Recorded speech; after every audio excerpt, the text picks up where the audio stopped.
কলকাতার একটা মলে গিয়েছিলাম। সেই মলে আসার পরেই ওর চোখে পড়েছে এই বাইক আর একটা থার টাইপের ছোট ইলেকট্রিক গাড়ি ছিল, সেই গাড়িটা। আমাকে অনেকক্ষণ যাবতই ও বলছিল যে, "বাবা আমার খুব ইচ্ছে করছে এই বাইকটা চালাতে।"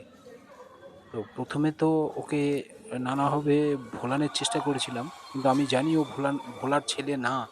তারপরে বেরোনোর আগে আমরা ঠিক আছে যাওয়ার আগে ওকে চড়াবো।